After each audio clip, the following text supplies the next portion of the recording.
못 가본 길이 더 아름답다. 다시 1. 박완서 산문집. 책 머리에. 또 책을 낼 수 있게 되어 기쁘다. 내 자식들과 손자들에게도 뽐내고 싶다. 그 애들도 나를 자랑스러워 했으면 참 좋겠다. 아직도 글을 쓸 수 있는 기력이 있어서 행복하다. 쓰는 일은 어려울 때마다 엄습하는 자폐의 유혹으로부터 나를 구하고 내가 사는 세상에 대한 관심과 애정을 지속시켜 주었다. 또한 노후에 흙을 주무를 수 있는 마당이 있는 집에 산다는 것도 큰 복이다. 내 마당에 몸 붙이고 있는 것들은 하루도 나를 기쁘게 하지 않는 날이 없지만 손이 많이 간다. 그 육체 노동 덕분에 건강을 유지한데도 과언이 아니다. 나를 지탱해 주는 이 양다리가 아직은 성에서 이렇게 또 한 권의 책을 묶을 수 있게 된 것을 스스로 대견해 하고 있다. 늙어 보인다는 소리가 제일 듣기 싫고 누가 나를 젊게 봐준 날은 온종일 기분이 좋은 평범한 늙은이이지만 그래서만은 나이값을 떳떳하게 하고 싶다. 호미 이후에 쓴 글들을 묵자고 한 것인데 추려내고 나니 많이 모자라는 것을 내가 미처 챙기지 못한 그전 것들까지 찾아내 어렵게 한 권 분량의 글을 모아준 현대문학의 수고에 깊은 감사를 드린다. 2010년 여름 박완서. 1부. 내 생애의 밑줄. 소리 없이 나를 스쳐간 건 시간이었다. 시간이 나를 치유해줬다. 나를 스쳐간 시간 속에 치유의 효능도 있었던 것은 많은 사람들의 사랑이 있었기 때문일 것이다. 신이 나를 솎아낼 때까지는 이승에서 사랑받고 싶고 필요한 사람이고 싶고 좋은 글도 쓰고 싶으니 계속해서 정신의 탄력만은 유지하고 싶다. 못 가본 길이 더 아름답다. 아침에 눈 뜨자마자 마당에 나갔다가 이제서야 집 안에 들어왔다. 10시 넘은 시간이다. 지치고 배도 고파서 들어온 것이지 일이 끝난 건 아니다. 마당 일은 한도 끝도 없다.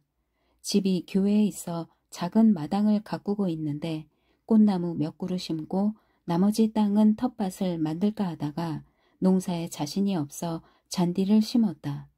채소를 가꾸는 것보다 잔디가 훨씬 손이 덜 갈 줄 알았다. 또 이왕 단독 주택에 살 바에는 잔디밭 정도는 딸린 집에 살아야 할 것 같은 양옥집과 푸른 잔디라는 소녀적부터의 꿈도 한 몫을 했을 것이다. 마당이 양지발라 나무가 잘 된다. 심기, 전지 등 동네 마당 일을 도맡아 해주는 정원사 아저씨도 이 동네에서 우리 집 잔디가 제일 예쁘다고 칭찬을 해준다. 잘한다, 잘한다 하면 더 잘하고 싶다고. 어디 경연대회라도 나갈 것처럼 점점 잔디에 신경을 써 버릇한 게 이제는 빼놓을 수 없는 일과가 되었다. 나의 근본이 워낙 시골뜨기라 처음엔 흙 장난처럼 즐겁기만 하더니 체력이 떨어질 나이라 해마다 더 힘들어진다. 이른 봄 미처 잔디가 푸르러지기 전에 예서재서 푸릇푸릇 고개를 고추 세우고 올라오는 풀은 틀림없이 잔디가 아니다. 나는 그런 풀을 나도 잔디라고 이름 붙이고 가차없이 뽑아버린다. 나도 잔디는 저항 없이 잘 뽑히는 걸 보면 착한 풀이다. 나의 고역이 고대지는 건 꽃밭에서 1년초들이 싹트고 잔디도 하루가 다르게 푸르러지는 바로 5월 요즘 같은 계절이다. 클로버들은 잔디 사이에 그들만의 질기고 치밀한 그물망을 만들고 민들레, 냉이, 세금풀, 질경이를 비롯해서 이름도 알 수 없는 온갖 잡초들이 하룻밤새에도 5cm, 10cm씩 자라서 여발한 듯이 하얀 꽃을 피우기도 한다. 그 연약하고 보잘것없는 것들에게 악착같이 싸움을 거는 자신이 때로는 민망하고 한심하지만 내 마당을 내가 원하는 밑그림대로 관리하고 싶은 욕망을 어쩔 수가 없다. 잔디 사이에서 고개를 들고 싹 트는 풀의 종류는 해마다 늘어나고 다양해진다. 아무리 잡초라 해도 이 땅의 사냐에서 번식하던 것은 낯설지 않은 법인데 그렇지 않은 신종 잡초도 많다. 이것들은 도대체 어디서 온 것일까? 온갖 잡새들이 산에서 내려와 마당에서 놀다 가는 일이 많으니 그것들의 배설물이 원인일 수도 있지만 이국적인 잡초는 아마도 먼 나라에서 불어온 바람, 특히 황사바람을 타고 오는 게 아닐까. 몇 마리를 날아와서 하룻밤 새에 꽃까지 피우는 생명력이 경이롭고도 두렵다. 그런 생각을 하면 내 끝없는 노동에 맥이 빠지면서 내가 졌다. 잊지도 않은 백기를 들고 마당에 벌렁 드러누워 버릴 적도 있다. 잔디밭에 등을 대고 누우면 부드럽고 편안하고 흙 속 저 깊은 곳에서 뭔가가 꼼지락 대는 것 같은 탄력이 느껴진다. 살아있는 것들만이 낼 수 있는 이런 기척은 흙에서 오는 걸까? 씨앗들로부터 오는 것일까? 아니, 둘 다일 것 같다. 흙과 씨는 분리해서 생각할 수 없을 적이 많다. 씨를 품은 흙의 기척은 부드럽고 따숩다.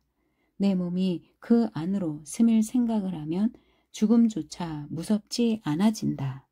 흙은 아무거나 받아들이기만 하는 것이 아니라 조금만 틈만 있어도 흙은 푸른 생명력을 토해내고 만다.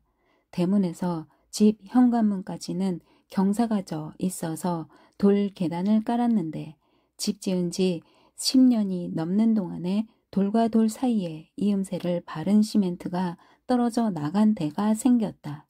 그 사이에서도 풀이 나기 시작했다. 처음 돋은 풀들은 연약한 외떡잎 풀이더니 해마다 그 종이 다양해져서 쌍떡잎 식물도 돋아나고 작지만 꽃까지 피는 것도 생기면서 돌이 점점 삐딱하게 기울기 시작했다. 사실 그 사이에서 돋아난 푸른 것들이란 자세히 눈여겨보지 않으면 보이지도 않을 정도로 미소한 것들이다. 그렇지만 생명 있는 것들의 힘은 비록 영양실조에 걸렸을 망정 큰 돌을 움직이는 괴력이 되기도 한다. 생명 있는 곳엔 바람의 형태로든 먼지의 형태로든 흙이 모여들어 씨앗과 합력한다. 돌 계단에 이음새가 점점 더 넓어져서 안전을 위협하게 되자 금년에 집을 손보면서 돌을 바로잡고 틈을 시멘트로 빈틈없이 바르도록 했다. 이 땅에 사냐를 사통오달 굴을 뚫고 길을 내느라 단단히 포장한 아스팔트 길 밑에 흙 속에는 얼마나 많은 씨들이 흙의 입자만큼이나 무수한 씨들이 100년 후건 1000년 후건 싹틀 날만 기다리고 잠들지 못하고 있을까. 그런 생각을 하면 인간이 크게 못할 노릇을 하고 있는 게 아닌가 괜히 두렵고 뒤숭숭하다. 그렇다고 흙이 아스팔트야 들고 일어나겠는가. 요새처럼 흙의 생명력이 왕성할 때는 잡초 뽑기 말고도 수시로 마당이 나를 불러낸다. 1년 쳐도 적당한 간격으로 솎아줘야 하고 심지 않았는데도 건강하게 영역을 넓혀가는 머위, 돈나물 등 식용할 야채를 거두기도 한다. 다 나에게 맞는 육체 노동을 시키고 마음을 행복하게 해주는 고마운 흙 장난이다. 아침 일과처럼 습관적으로 마당에 나갈 때는 모자도 쓰고 면 장갑도 끼고 나름대로 준비를 하지만 책 읽고 글 쓰다가 머리도 쉴 겸 몸도 풀 겸 마당에 나갈 때는 맨손이다. 맨손으로 나갔다고 할 일이 눈앞에 안 들어오는 건 아니다. 맨손으로 흙을 주무르다가 들어오면 손톱 밑이 까맣다. 외출할 일이 있으면 정성 들여 손을 씻지만 대강 씻고 무심히 외출할 적도 없지 않아 있다. 그러고 사람을 만날 때면 열심히 내 손을 테이블 밑으로 감추지만 속으로는 엉뚱한 상상력으로 비죽비죽 웃음이 나온다. 며칠만 나의 때 묻은 손톱을 간직하면 10손가락 손톱 밑에서 푸릇푸릇 싹이 돋지 않을까. 내 손톱 밑에 낀 것은 단연 때가 아니라 흘김으로 매니큐어 대신 손끝에 푸른 싹이 난 10손가락을 하늘 향해 높이 쳐들고 도심의 번화가를 활보하는 유쾌하고 엽기적인 늙은이를 상상해본다. 마당 가꾸기는 내 집 마당이라는 소유욕과 이웃집 마당보다 더 예쁘고 가지런하고 싶은 일방적인 경쟁심 때문에 고달프지만 그것도 노동이라고 그 후의 휴식은 감미롭다. 집 앞이 바로 숲이다. 숲이 1년 중 가장 예쁠 때가 이맘때다. 매해 보는 거지만 5월의 실록은 매번 처음 보는 것처럼 새롭고 눈부시다. 실록의 빛깔도 수종에 따라 미묘한 차이가 있다. 순전한 녹두색도 있고 갈색이나 보라색이 도는 연 녹색도 있고 젖빛이 도는 건 아마도 아카시아일 것이다. 이런 미묘한 차이가 원근과 수종에 따라 서로 조화를 이루면서 바람이 불 때마다 움직이고 살랑이는 모습도 조금씩 다르다. 그러나 한결같이 몽실몽실 부드럽고 귀여운 꼭 아기 궁둥이 같은 게 5월의 나무들이다. 내 소유가 아니어서 욕심 없이 바라볼 수 있는 자유와 평화. 그게 바로 차경의 묘미 아니겠는가. 내가 더 늙고 힘에 부쳐 우리 마당이 볼품없는 쑥대밭이 된다 해도 저 숲의 사계절 변화는 계속될 것이다. 노후에 빌려보는 경치가 아름다운 집에 산다는 게 큰 복이다 싶다. 창가에 앉아서 빌려보는 경치로 눈을 씻고 마음을 씻고 나서 그래도 몸 담고 있는 세상 돌아가는 일도 대강은 알아둬야 할 것 같아 마지못해 신문을 펴든다. 신문의 정치 사회면은 단박 나의 숲속의 평화를 비현실적인 것으로 만들어버린다. 여야가 편 가르고 흩어졌다 모였다 하면서 서로 제가 옳고 제가 잘났다고 우기는 건 선거철마다 있는 일이다. 선거철만 지나면 우리네 보통 사람들은 정치인이 한 약속도 그가 여였는지 야였는지도 잊어버리고 생업에 종사하게 될 것이다. 아마도 그걸 믿기에 그들이 헛된 약속을 남발할 수 있을 것이고 국민의 입장에서도 번번이 속는 걸 알면서도 변화의 약속이 지루한 일상의 활력이 되는 것도 사실이다. 선거가 없다면 무슨 재미로 살까 싶을 만큼 선거는 오락적인 측면이 강하다. 정치판이 죽기 살기로 싸우는 걸 오락처럼 즐길 수 있는 편리한 심장이라 해도 천안함 사건을 비켜갈 수는 없다.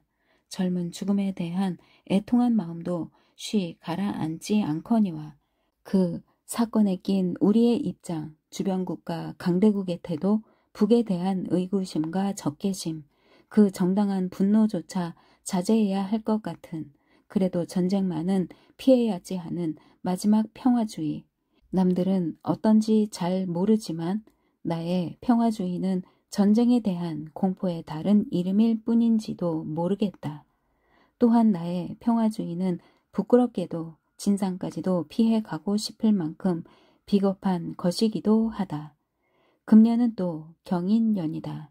나에게는 그냥 경인년이 아니라 또 경인년이고 또 경인이기 때문에 내 생전에 또 전쟁을 겪게 될까봐 두려운 것이다. 6.25가 난 해도 경인년이었으니 꽃다운 20세에 6.25 전쟁을 겪고 어렵게 살아남아 그 해가 회갑을 맞는 것까지 봤으니 내 나이가 새삼 징그럽다. 더 지겨운 건 60년이 지나도 여전히 아물 줄 모르고 도지는 내 안의 상처이다. 노구지만 그 안의 상처는 아직도 청춘이다. 그 해의 5월도 아름다웠다. 내 생애의 가장 아름다운 5월이었다. 교정의 라일락 향기가 숨 막히던 5월에 나는 중학교를 졸업했다. 그때 학제로는 중학교가 6학년까지 있었으니 지금으로 치면 고등학교를 졸업하는 거였다. 어떻게 해서 졸업을 5월에 할 수 있었나 다들 의아해 하지만 그 또한 우리 학년만의 특혜였다.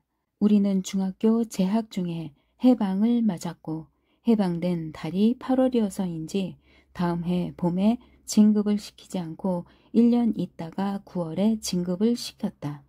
식민지를 벗어난 독립국에 맞는 국정교과서나 커리큘럼이 정해지기도 전 단지 해방되었을 뿐인 혼란기에 불가피한 조치였을 것이다. 그 후 몇 년 동안은 8월을 학기 말로 하고 9월에 새 학기가 시작되었다. 그게 미국식 학제라고 하니 뭐든지 미국식을 좋아할 때라 그대로 고정되는 줄 알았는데 종전대로 봄 학년도로 환원한다고 했다. 벼랑간 그렇게 하면 그해 학년은 너무 짧아지니까 그 과도 조치로 그 해만 5월을 학기 말로 했던 것이다.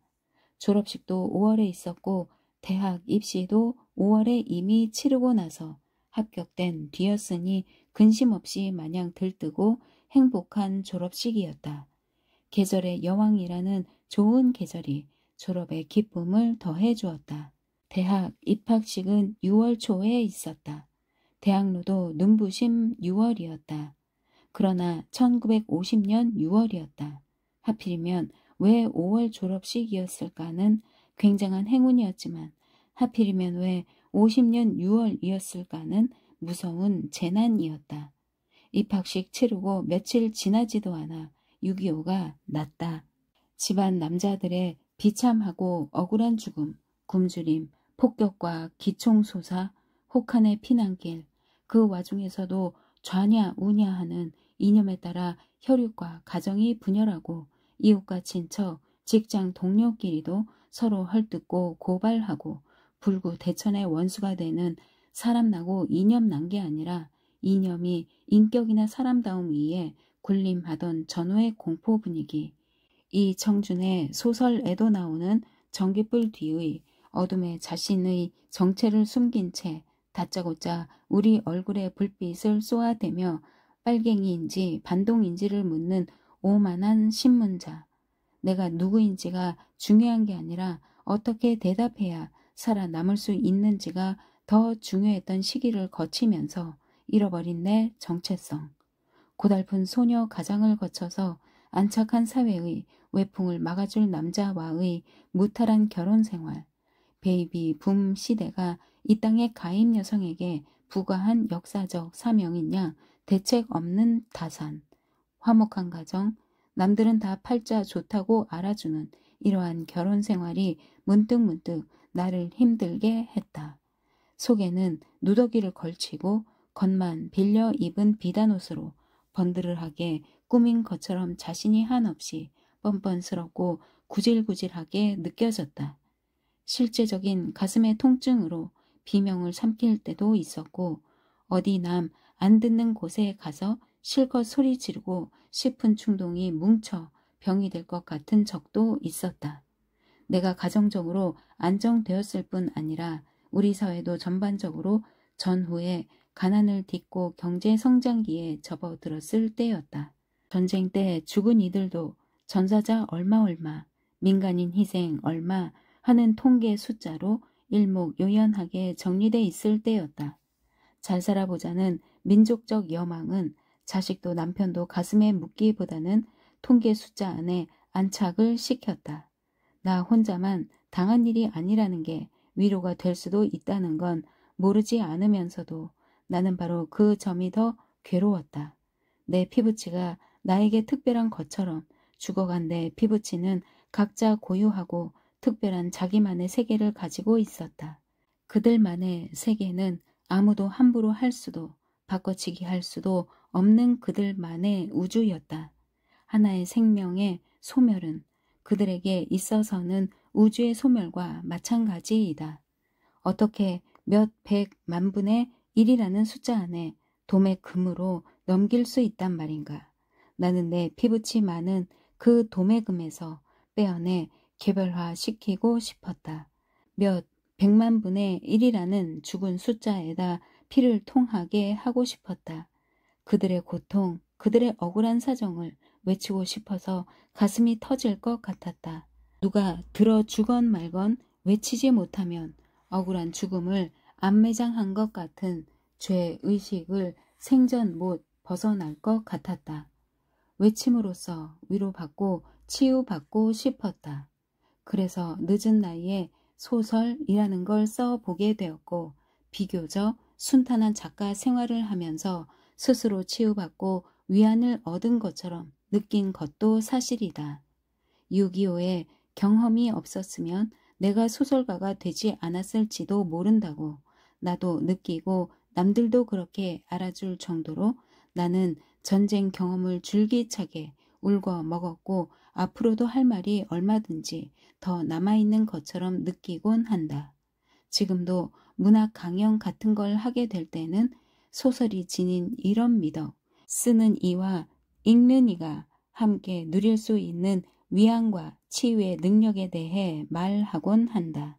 나는 내가 소설을 통해 구원받았다는 걸 인정하고 소설가인 것에 자부심도 느끼고 있지만 그렇게 말하고 나면 마치 허세를 부린 것처럼 뒷맛이 허전해지곤 한다. 내가 당초에 되고 싶었던 건 소설가가 아니었다. 다만 대학에 가서 학문을 하고 싶은 꿈에 부풀어 있었다. 무엇이 되는 건 그 다음 문제였다. 당시만 해도 대학은 학문의 전당이었을 뿐 졸업하고 뭐가 되는 직업인을 양성하는 데가 아니었다. 어느 대학, 어느 과가 더 출세에 유리하고 돈을 잘 벌고 좋은 직업을 가질 수 있다는 식의 이익을 추구하는 데가 아니었다. 사회적 부조리를 비판하고 약자의 편에 설 수 있는 지성을 길러내는 데지 개인적인 이익을 추구하는 데가 아니었다. 특히 인문대가 그러해서 우리는 인문대를 대학의 대학이라고 자부하며 기고만장했었다. 오죽하면 대학을 상아탑이라 불렀겠는가. 그만큼 잡스러운 욕망이나 더러운 실리로부터 보호받는다는 면이 강했다. 막 대학 문턱에 들어선 초년생에게 대학은 진리와 자유의 공간이었고 만권의 책이었고 그 안에 숨어있는 아름다운 문장이었고 지적 갈증을 죽여줄 명강의였고 사랑과 진리 등 온갖 좋은 것들이었다. 나는 그런 것들로 나만의 아름다운 비단을 짤 수 있을 줄 알았다. 그러나 막 배틀에 앉아 내가 꿈꾸던 비단은 한 뼘도 짜기 전에 무참히 중턱을 잘리고 말았다. 전쟁은 그렇게 무자비했다. 그래도 나는 살아남았으니까 다른 인생을 직조할 수도 있었지만 내가 당초에 꿈꾸던 비단은 아니었다. 내가 꿈꾸던 비단은 현재 내가 실제로 획득한 비단보다 못할 수도 있지만 가본 길보다는 못 가본 길이 더 아름다운 것처럼 내가 놓친 꿈에 비해 현실적으로 획득한 성공이 훨씬 초라해 보이는 건 어쩔 수가 없다. 못 가본 길에 대한 새삼스러운 미련은 노망인가 집념인가 올해가 또 경인년이기 때문인가 5월이란 계절 탓인가 6월이 또 오고 있기 때문인가 나는 누구인가 잠 안 오는 밤 문득 나를 남처럼 바라보며 물은 적이 있다. 20살에 성장을 멈춘 영혼이다. 80을 코앞에 둔 늙은이이다. 그 두 개의 나를 합치니 20살의 성장을 멈춘 푸른 영혼이 80년 된 고옥에 들어앉아 조용히 붕괴의 날만 기다리는 형국이 된다. 다만 그 붕괴가 조용하고 완벽하기만을 빌 뿐이다. 내 시계 귀향. 친정 쪽은 휴전선 이북이고 시댁 쪽은 대대로 서울서도 사대문 안을 벗어나서 살아본 적이 없다는 걸 은근히 으스대는 서울 토박이라 명절이 돼도 돌아갈 곳이 마땅치 않다. 금년엔 좀 덜했지만 추석 때마다 전국의 도로란 도로가 엄청나게 정체하는 광경을 TV로 보면서 돌아갈 곳이 없어서 얼마나 다행인가 마음속으로 그렇게 생각했고 아이들한테까지 그것으로 생색을 내곤 했다. 마치 집 없는 거지가 남의 집 불타는 걸 고소하게 구경하면서 제 자식들에게 너희들은 집이 없어 불날 걱정 안 해도 좋으니 얼마나 좋으냐? 다 애비 덕인 줄 알아라. 했다는 옛날 이야기 속의 거지아범처럼 말이다. 마당에서 한때 하늘을 뒤덮을 듯이 무성하던 나무들이 작은 바람에도 우수수 잎을 떨구고 있다. 흙에서 난 것들이 그 근원으로 돌아가고 싶어 하는 건 아무도 못 말린다.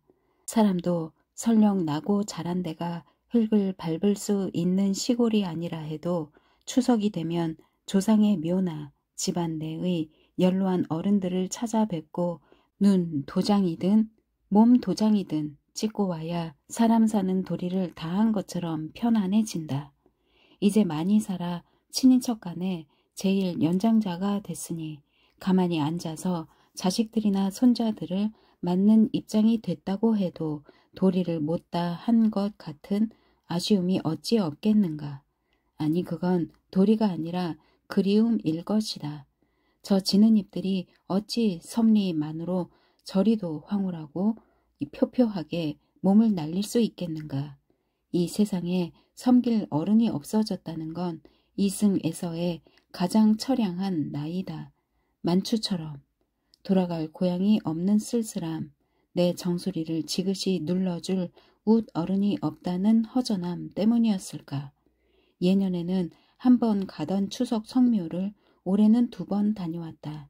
한 번은 벌초를 겸해 대가족을 이끌고 다녀왔고 며칠 있다 왠지 혼자 가고 싶었지만 차 없이 갈 수 없는 곳이라 운전자만 데리고 갔다. 남편과 아들이 잠들어 있는 천주교 공원 묘지이다. 왜 혼자 오고 싶었는지 알 것 같았다. 그들이 먼저 간 지 여러 해가 지났건만 갈 때마다 가슴을 애는 듯 아프던 데가 이상하게 정답게 느껴지면서 깊은 위안을 받았다. 지대가 높아 전망이 좋은데도 산꼭대기가 아니고 골짜기라 우리 동네처럼 아늑한 것도 마음에 들었고 규격화된 작은 비석도 마음에 들었다. 비석엔 내 이름도 생년월일과 함께 새겨져 있다.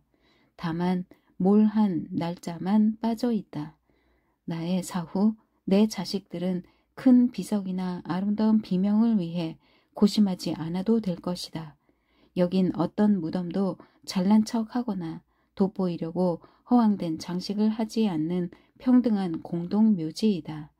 그래도 우리들 것보다 조금만 더 큰 봉분과 비석을 가진 김수환 추기경님의 묘소가 멀지 않은 곳에 있는 것도 저승의 큰 빽이다. 다만 차도에서 묘지까지 내려가는 길이 가파른 것이 걱정스럽다. 운구하다가 관을 놓쳐 굴러떨어지면 혹시 저 늙은이가 살아날까봐 조문객들이 혼비백산할 테고 그건 아마 이 세상에 대한 나의 마지막 농담이 되겠지. 실없는 농담 말고 후대에 남길 행적이 뭐가 있겠는가. 10여 년 전 고 정주영 회장이 소떼를 몰고 최초로 휴전선을 넘어 고향을 방문한 적이 있다. 나는 그 역사적인 장관에 크게 감동했지만 될 수 있으면 흥분하지 않으려고 애쓰면서 다음과 같은 글을 쓴 적이 있다. 정 회장은 정 회장답게 고향에 갔지만 나는 내 식으로 고향에 가고 싶다. 완행 열차를 타고 개성역에 내리고 싶다. 나 홀로 고개를 넘고 넓은 벌을 쉬엄쉬엄 걷다가 운수 좋으면 지나가는 달구지라도 얻어 타고 싶다. 아무의 환영도 주목도 받지 않고 초라하지도 유난스럽지도 않게 표표히 동구 밖을 들어서고 싶다. 계절은 어느 계절이어도 상관없지만 때는 일몰 무렵이면 참 좋겠다. 내 주름살의 깊은 골짜기로 신선함 대신 우수가 흐르고 달라지고 퇴락한 사물들을 잔인하게 드러내던 광채가 사라지면서 사물들과 부드럽게 화해하는 시간. 나도 내 인생의 허무와 다소곳이 화해하고 싶다. 내 기억 속의 모든 것들이 허무하게 사라져 버렸다 해도 어느 조촐한 툇마루 깨끗하게 늙은 노인의 얼굴에서 내 어릴 적 동무들의 이름을 되살려낼 수 있으면 나는 족하리라. 그분이 철통 같은 분단의 장벽을 뚫고 낸 물꼬는 마침내 금강산 관광 개성 관광까지 이어졌고 나도 금강산 관광까지는 다녀왔지만 개성 관광엔 저항을 느꼈다. 어떻게 고작 6, 7km밖에 선영이 있는 작은 마을을 놔두고 개성 구경을 할 수 있겠는가. 그래서 개성 관광을 제안받았을 때 나 홀로 경로 이탈을 해서 고향 마을 박저골에 다녀오고 싶다는 소원을 말해봤지만 이루어지지 않았다. 돌이켜보면 내가 살아낸 세상은 연륜으로도 머리로도 사랑으로도 상식으로도 이해 못할 것 천지였다. 유년의 뜰. 새벽에 눈만 뜨면 마당으로 나간다. 마당에만 나가면 한두 시간이 후딱 간다. 해 뜨기 전에 흙과 풀이 가장 부드럽고 냄새도 좋다. 잔디 사이에 퍼진 토끼풀, 민들레, 괭이밥, 잔디를 닮은 잡초들을 제거하기에 가장 좋은 시간이다. 잔디하고 비슷하게 생긴 풀은 그냥 내버려 둬도 좋으련만 왜 그렇게 기를 쓰고 제거하려는 건지 주위가 가지런하기를 바라는 정리벽 같은 것도 있고 남들로부터 잔디 잘 가꾸었다는 칭찬을 듣고 싶은 허영심도 있을 것이다. 올해처럼 강우량이 많으면서도 해 나는 날은 엄청 무더운 여름 동안 흙의 생산성은 나의 노쇠한 노동력으로 당해내기 버겁다. 그러나 흙을 상대로 하는 육체 노동에는 원초적인 평화와 행복감 같은 게 있다. 무엇보다도 하루가 안심스러워진다. 잔디뿐 아니라 1년초를 심을 수 있는 자투리 땅도 있고 머위, 부추, 박하, 들깨, 도라지 등 식용할 수 있는 산야초가 잘 자랄 수 있도록 격리해 놓은 보호구역도 있다. 나무들도 여러 그루 있다. 100평이나 될까 말까 한 땅에 이런 다양한 식물들이 뿌리 내리고 살려니 저희들끼리 땅 위에서는 햇볕을, 땅 밑에서는 수분과 양분을 더 많이 차지하려고 다투는 싸움이 치열하다. 풀들의 세계에서도 내가 업신여기고 제거하고 싶어하는 잡초들은 악착같이 번식하여 씨 뿌리고 돌보는 화초들의 영역을 침범하고 못살게 군다.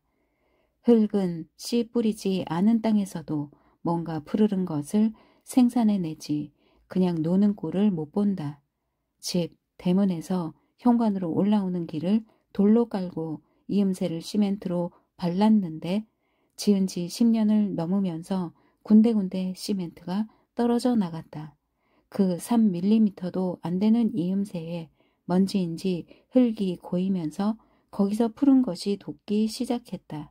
처음엔 그게 신기하고 예쁘기만 하더니 금년엔 거기서 돋은 자풀에서 작은 꽃까지 피면서 이음새가 벌어지기 시작했다. 흙은 그렇게 힘이 세다. 흙과 씨가 힘을 합해 돌을 이겨먹는 현상을 보면서 나는 누구 편을 들 것인가. 아마도 미장이를 불러서 어그러진 돌을 바로 잡고 이음새에 다시 시멘트를 바르게 될 것이다. 시멘트와 철근의 숲에 멀미를 내고 시골과 비슷한 교외 마을을 택했다고는 하지만 현관문만 열면 바로 흙을 밟을 수 있는 앞마당도 마음의 고향일 뿐 삶의 현장은 아니다. 그래도 살아가면서 신기한 것은 우리 마당이 저절로 내 유년의 뜰을 닮아간다는 것이다. 이 집을 보자마자 마음에 들었던 것은 커다란 살구나무 때문이었다. 내 고향 집에도 살구나무가 있었고 그건 그 마을 유일의 살구나무여서 봄에 그 꽃이 활짝 피면 온 동네가 다 환해졌다. 그러나 나에겐 슬픈 꽃이기도 하다. 고모가 시집갈 때도 슬펐는데 시집간 고모는 참을성이 부족했던지 툭하면 보따리를 쌓아가지고 친정으로 도망을 오곤 했다. 도망을 오면 할아버지가 무서워서 대문으로 못 들어오고 안치에서 뒷간 갈 때 쓰는 쪽문 밖 살구나무 밑에서 아내 눈치를 보며 서성거렸다. 사돈집과 뒷간은 멀찌감치 있어야 한다는 당시의 법도에 따라 우리 집 뒷간도 쪽문 밖 살구나무를 지나 작은 개울까지 건너 텃밭 머리에 있었다. 고모가 살구나무 밑에서 서성이고 나면 집안에 한바탕 난리가 났다. 할아버지는 당장 쫓아 내보내라고 하고 할머니는 사위가 와서 싹싹 빌기 전엔 못 보낸다고 딸을 끼고 돌았다. 고모는 할머니의 외딸이었다. 늘 할머니가 이겼다. 할머니가 이길 수 있었던 것은 아마 곧 고모부가 데리러 와서 할머니에게 빌었기 때문이었을 터이니 고모 내외는 그닥 사이가 나쁜 것은 아니었던 모양이다. 살구나무가 반가워서 마음에 든 집은 너무 낡아서 새로 짓지 않으면 안 되었다. 현대식 건축이라는 게 땅을 많이 파헤치게 돼 있어서 전부터 있던 나무들은 거의 다 없어졌지만 나는 특별히 부탁해서 살구나무만은 다치지 않게 했다. 살구나무 빼고 내가 구상한 마당은 해외여행하면서 본 서양의 교회 주택가의 넓은 잔디밭과 잔디밭의 푸르름을 수놓을 듯이 장식한 색깔이 화려하고 세련된 서양 화초들이었다. 요즘은 화훼 수입도 어찌나 활발하고 신속한지 봄에 양재동이나 고덕 쪽에 나가보면 서양에서 구경한 온갖 화초들을 다 만날 수 있다. 나도 처음 몇 년은 그런 것들을 사다가 마당을 화려하게 수놓았다. 몇 년 동안 그 짓을 하다가 곧 실증이 나기 시작했다. 수입 화초들은 어떻게 된 게 다음 해에 심을 씨도 받을 수가 없고 뿌리에서 다시 나지도 않는다. 해마다 사서 심도록 화훼 수입업자들이 그렇게 종을 조작한 것이 아닐까 싶은 기분 나쁜 의심이 생기니까 죄 없는 수입 화초들까지 덜 예뻐지기 시작했다. 안 사다 심는다고 놀고 있을 흙이 아니다. 언제 어떤 경로로 우리 마당에 들어왔는지 확실치 않은 토종 화초들, 봉숭아, 백일홍, 상사초, 벌, 개미취, 꽈리들 천지가 되고 말았다. 다 내 유년의 뜰에 있던 것들이다. 우리 마당의 흙은 비행기 타고 온 종보다는 바람 타고 온 종을 더 반기는 것인가. 옛날 옛적에 떠난 내 유년의 뜰이 나를 따라온 것인가. 나이 들면서 해외여행보다는 국내 여행을 선호하게 되는 것도 지금은 인위적으로 격리돼 돌아갈 수 없게 된 고향에 대한 상실감을 달래기 위함이 아닐는지. 그래서 이름난 명승지나 사람들이 바글대는 관광지보다는 그런 수선스러운 변화의 물결이 비켜간 산골의 외딴 동네에 더 마음이 끌리게 된다. 그런 동네들은 소박하다기보다는 인기척 없이 퇴락해서 나도 잠시 물질이 아닌 넋이 된 것처럼 이 집 저 집 빈집에 남은 남루한 살림의 흔적들을 기웃대기도 하고 툇마루에 앉아 무너진 돌담 너머로 넝쿨 식물들이 끼고 도는 장독대와 멀리 자운형꽃이 질펀한 들판을 바라보기도 한다. 국내 여행으로 자주 가도 실증이 안 나 거의 매년 가다시피 해서 고향처럼 느끼게 된 곳이 있는데 섬진강 가의 여러 마을이다. 매화다, 산수유다 해서 도시 사람들을 끌어모으는 관광철의 관광지 말고 그런 계절적 호들갑과 무관한 지역이 사실은 더 많다. 그런 이름 없는 마을들에 정을 들이고 때때로 그리워하기까지 하게 된 데에는 그쪽에 갈 때마다 동행해준 순천대학의 K 시인의 친절한 안내 덕이 크다. 해외여행도 가이드를 잘 만나느냐 못 만나느냐에 따라 그 인상이 사뭇 다르듯이 K 시인의 향토 사랑이 나에게 얼마 붙지 않았다면 그쪽이 그리운 고장까지 되지는 못했을 것이다. 올봄에도 한 차례 그쪽을 다녀왔는데 이번에 K 시인이 나에게 보여주고 싶어 한 곳은 섬진강 상류 곡성의 한 마을이었다. K 시인은 한때 그 마을에 유하면서 글을 쓴 일이 있노라고 했다. 그래서 마을 사정에 훤했다. 호수가 많지는 않았지만 집집마다 번듯하고도 품격이 있는 게 선비의 기품과 밥술이나 먹고 살았을 부티 같은 걸 겸하고 있었다. 지대가 높고 전망 좋은 곳에 작지만 뼈대가 단단한 서원까지 남아 있었다. 서원 마루에서 동네를 굽어보고 나서 내려오면 두 채의 덩그런 기와집이 나란히 자리 잡고 있는데 인기척에도 내다보는 이는 없었지만 출타 중일 뿐 아주 빈집은 아닌 것 같았다. 두 집 다 자손들은 도시에 나가 살고 짝까지 잃고 홀로 된 노인이 남아있는데 한 집엔 남자 노인이 한 집엔 여자 노인이 살고 있다고 했다. 우리가 그 동네를 두루 구경하는 동안 여자 노인이 돌아왔다. K 시인하고는 잘 아는 사이인 듯 서로 반가워서 어쩔 줄 모르는 게 보기 좋았다. 도시 노인 못지않게 세련된 멋쟁이 노인이었다. K 시인이 우리가 가자고 간 군것질 거리를 할머니에게 드리고 옆집 할아버지는 언제쯤 돌아오실지 물었지만 할머니는 그걸 난들 어찌 알겠느냐는 투로 손사래를 쳤다. 그 태도는 할머니가 특별히 이웃에 무관심해서가 아니라 옆집 할아버지의 생활이 그만큼 종잡을 수 없다는 걸로 보였다. 할머니가 댁으로 들어가신 후 K 시인이 그가 알고 있는 할아버지에 대해 이야기해 주었다. 시인이 알기로는 그 노인은 거의 밥을 안 자시고 삼시를 술만 먹고 산다고 했다. 그래도 소리도 잘 지르고 가고 싶은데 가는데 아무 지장이 없을 만큼 근력이 여전하다고 했다. 집 규모나 표정으로 봐서 농토도 많이 있고 도시로 나간 자녀들도 다 살만하다지만 절대로 자식들한테 얹혀 살 것 같지 않은 고집센 노인임에 틀림이 없을 것 같았다. 농토가 얼마나 남아 있는지는 잘 모르지만 한때 노인이 닭을 여러 마리 쳤다고 한다. 동네 사람들이 다 그 집 닭인 줄 알아서 쳤다고 하는 것이지. 놓아 기르면서 모이 한번 제대로 준 적이 없었다. 온종일 돌아다니면서 마을 치마밭을 망치기도 하며 알아서 모이를 구하다가 저녁이면 그래도 그 집 횃대에 올라 잠을 잤는데 어느 틈엔지 차차 숫자가 줄어 지금은 한 마리도 안 남았다고 한다. 아마 시골 인심도 예전 같지 않아지면서 할아버지네 닭들도 마을 사람들과 지나가는 길손의 공공에 씨암탉이 되어 소멸해 버렸을 것이다. 소도 있었다고 한다. 소가 있을 때는 할아버지가 손수 농사를 지었을까? 아니면 머슴을 두었을까? 소를 애완용으로 기르지는 않았을 게 아닌가. 소가 송아지를 낳았다고 했다. 암소였던 모양이다. 송아지가 젖떨어질 무렵 우시장에 내다 팔았다고 했다. 할아버지는 목돈을 챙겼을 것이다. 새끼를 잃은 어미소가 여물도 안 먹고 슬피 울었다고 했다.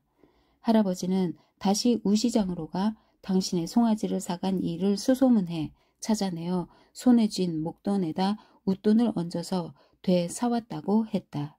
내가 그 소리에 감동했던 건 처음 들어보는 소리가 아니었기 때문이다. 어디선가 들어본 소리. 우리 시골에서도 그런 일은 드물지 않았다.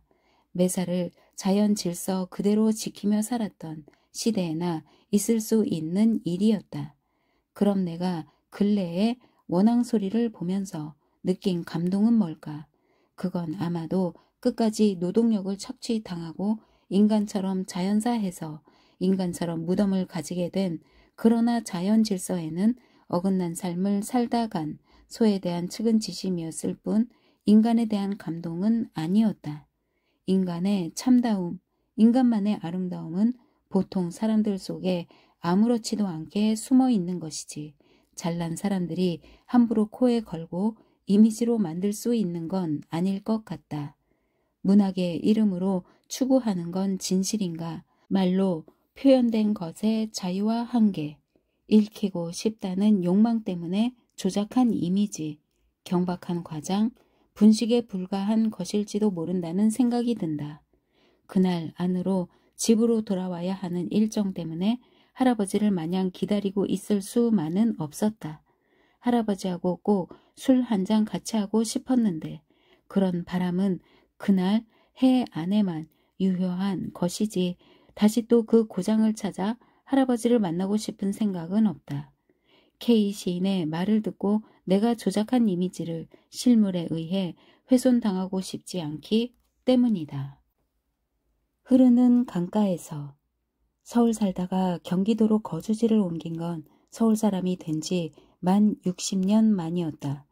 남다른 교육열과 도시 지향적인 엄마를 따라 상경한 게 8살 때의 일이고 지금 살고 있는 경기도 구리의 산골짜기 마을로 이사를 한 게 내 나이 68살 되는 해였으니까 작금의 이 나라의 민심은 노소를 가리지 않고 그 옛날에 우리 엄마보다 훨씬 더 도시, 특히 서울 지향적이다. 젊은이들은 아이들 교육을 위해서라지만 늙은이도 마찬가지인 게 교통편이 좋고 편의 시설이 가까운 도심에 살아야 자식들한테 걱정을 덜 끼치고 홀로 서기를 할 수 있기 때문이다. 그때까지 내가 살고 있던 아파트도 그런 면에서는 나무랄 데 없는 조건을 갖춘 곳이었기 때문에 그때 내가 아무한테도 의논하지 않고 단독으로 저지른 탈서울의 용단은 내 자식들도 이해할 수 없는 돌출 행위였다. 이 동네에 처음 와보고 반한 것은 아마도 내 고향 마을과의 유사성 때문일 것이다. 고향 마을도 나지막한 동산이 삼면을 삼태기처럼 감싸하는 동네였다. 마을 서북쪽 산은 높고 남쪽은 산이라기보다는 숲에 해당하는 동산이어서 양지 바르고 아늑하고 동쪽으로는 넓은 벌판이 부채살처럼 퍼지면서 그 끝으로 개울이 흘렀다. 정지용이 읊은 시 넓은 벌 동쪽 끝으로 옛 이야기 지질대는 실개천이 휘돌아 나가고 에 딱 들어맞는 지형이었다. 그건 시인의 고향과 내 고향의 유사성이라기보다는 산이 많고 그 사이사이에 평야가 분포한 우리나라 농촌 마을의 전형 때문인지도 모르겠다. 우리 고향 마을 동쪽 끝을 흐르던 개울은 실개천은 아니고 꽤 큰 개울이었다. 곧 큰 저수지와 만나기 직전이었기 때문이다. 갈수기 때는 마을에서는 잘 안 보였지만 장마가 지면 내 가슴까지 차오를 것처럼 불어났다. 장마철은 거의 여름방학 동안이어서 겨울에는 안 보이던 개울이 불어난 걸 보면 무서워서 가슴이 두근거렸다.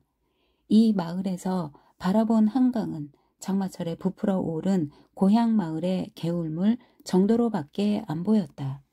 2km 정도의 거리도 있었고 무엇보다도 시야를 가리는 어떤 장애물도 없었기 때문이다. 무서워서가 아니라 친근감으로 가슴이 울렁거렸다. 서울에서는 아파트라는 거대한 시멘트 기둥을 의식하지 않고 한강을 조망하기란 거의 불가능하다. 한강을 조망할 수 있는 위치에 반해서 충동적으로 헌 시골집을 한 채 장만했고 그 후 벼르기만 하는 사이에 집은 더욱 퇴락해서 결국 헐고 다시 짓고 이사를 단행한 지 10년 남짓 된다. 그 10년 동안은 내가 한강과 친해지고 즐기고 감동한 세월이라고 해도 과언이 아니다. 집은 공식대로 남향으로 앉혔지만 거실은 남쪽 창을 동쪽으로 기역자로 꺾어 한강을 조망할 수 있게 했다. 집에 처음 오는 손님이 앞에 숲만 보고 공기 좋겠다고 칭찬을 하면 더 칭찬이 듣고 싶어 동쪽 창으로 한강을 보게 한다. 한강은 어느 날은 칭찬은 들을 만하고 어느 날은 그렇지 못하다. 흐린 날씨가 아닌데도 공기가 불투명한 날은 한강이 잘 안 보인다. 집에서 보는 한강이 가장 아름다울 때는 해 뜰 무렵이다.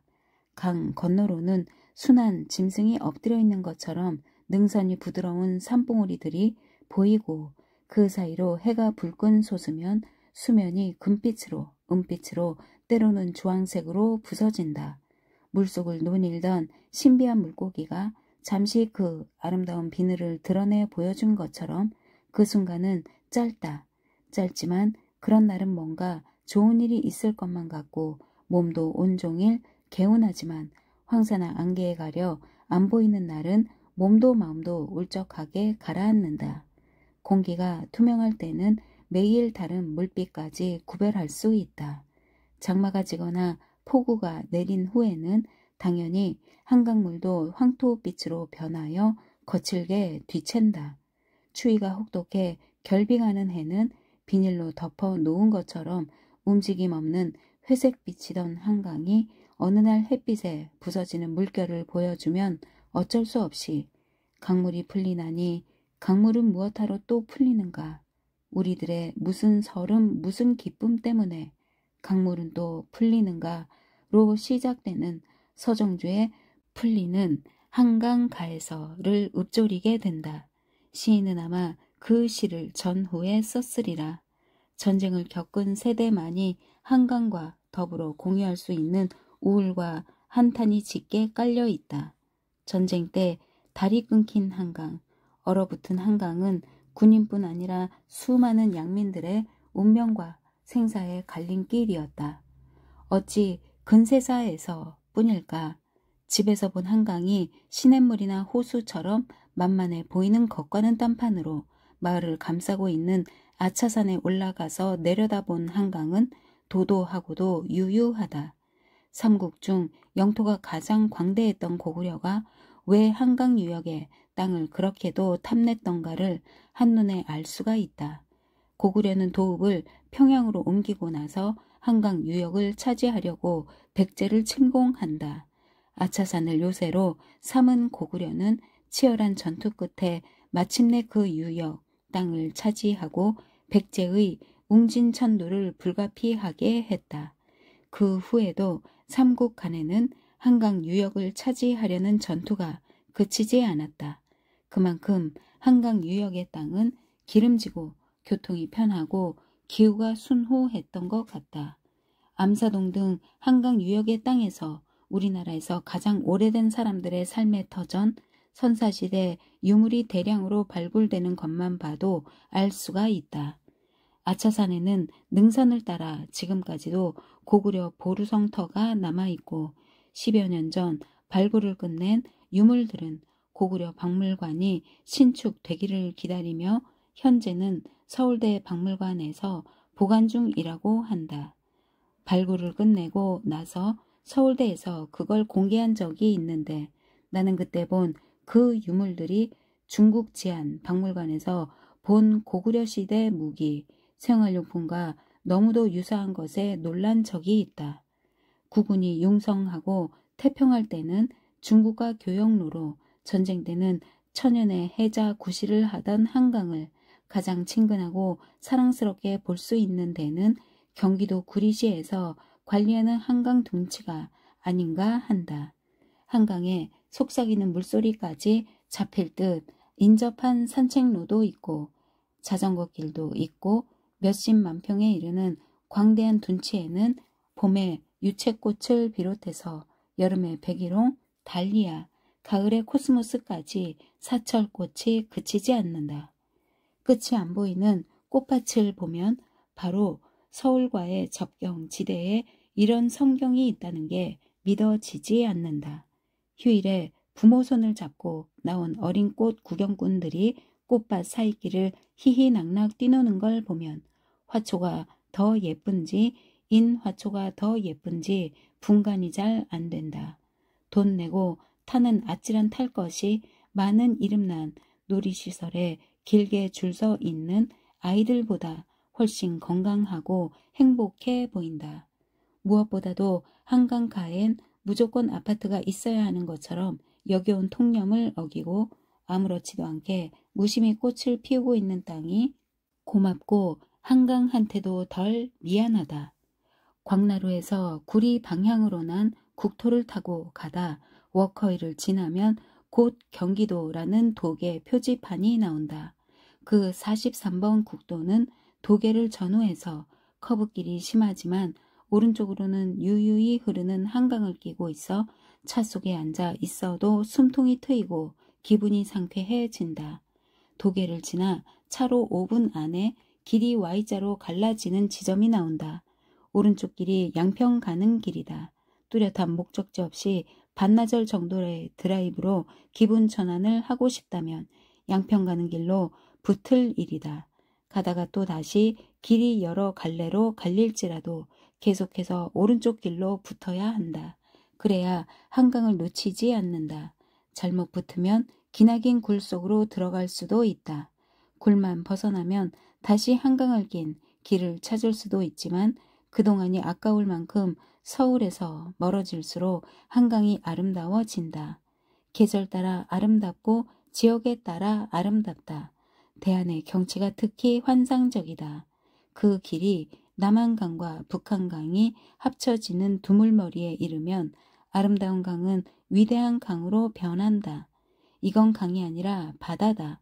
유럽을 여행하면서 본 유럽 문화를 꽃피운 온갖 강들의 이름을 떠올리며 애에게 그것도 강이라고 무시해주고 싶은 치기까지 발동한다. 그런 기분은 아마도 유럽 문화에 압도된 상처나 열등감의 반작용일 수도 있겠으나 우리 민족 본연의 호연지기일 수도 있으리라. 엄밀하게 말하면 거기까지가 한강이고 한강으로 합쳐지기 전까지 흘러온 두 개의 큰 강은 남한강과 북한강이라는 다른 이름을 가지고 있고 그 발원지도 받아들인 지류도 각각 다르다. 위대한 강, 한강을 이룬 두 개의 큰 줄기, 남한강과 북한강을 함께 보려면 양수교를 건널 일이다. 양수교를 넘으면 남한강과 북한강 사이에 넓고 살기 좋은 양평 땅이 나오고 두 강이 합쳐지면서 생긴 삼각형 육지의 꼭지점에 서 볼 수도 있다. 요즘에는 그 근방 일대가 온갖 종류의 연꽃밭으로 개발되어 여름이면 꽃 구경꾼으로 붐비지만 전에는 그 꼭지점만으로도 명소였다. 새로운 결혼 풍속으로 신랑 신부가 결혼식 전에 미리 웨딩 촬영이라는 걸 한다. 최근에는 사진빨이라는 걸 극대화시키려고 스튜디오 내에서 촬영을 하는 쪽으로 바뀌었지만 몇 년 전까지만 해도 야외 촬영이 주였다. 신랑 신부가 결혼식 때 입는 것과 똑같이 차려입고 주로 사진이 잘 나올 때를 골라 다니면서 사진사가 하라는 대로 온갖 포즈를 취하며 사진을 찍는 것을 도심에서도 심심찮게 볼 수 있었다. 도대체 저기가 뭐가 좋다고 저런 데서 사진을 찍나 이해가 안 되는 배경 앞에서 꼭두각시처럼 사진사의 지시에 따라 얼싸 앉기도 하고 입도 맞추는 걸 보면 저 꼴 안 보고 예전의 딸자식 여인 게 얼마나 다행인가 싶을 정도로 나는 식도 올리기 전에 길바닥에서 하는 웨딩 촬영에 호의적이지 못했다. 허나 유일하게 감동하고 축복해주고 싶은 웨딩 촬영이 있었는데 남한강과 북한강이 합쳐진 두물머리 꼭지점에서 하는 촬영이었다.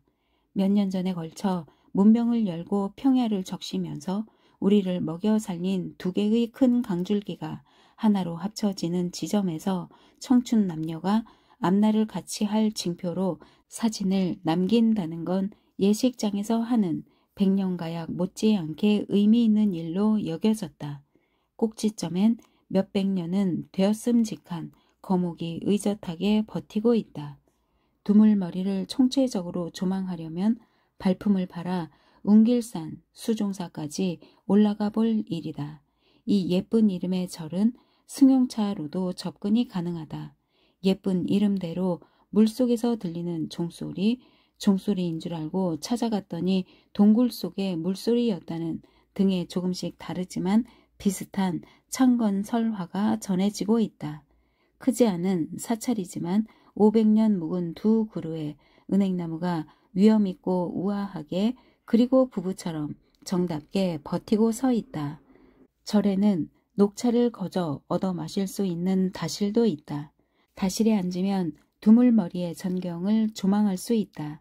때가 가을이라면 숨 막히도록 찬란하게 물든 은행나무를 볼 수도 있고 바람까지 분다면 아낌없이 낙엽지는 거목의 처연한 순명에 옷깃을 여미면서 맑은 풍경 소리를 들을 수도 있다. 예쁜 절 이름 때문일까? 내려다보는 두물머리의 장관 때문일까? 그 소리가 처마 끝 풍경 소리 같지 않고 유구한 강물 속에 가라앉은 종소리처럼 들린다.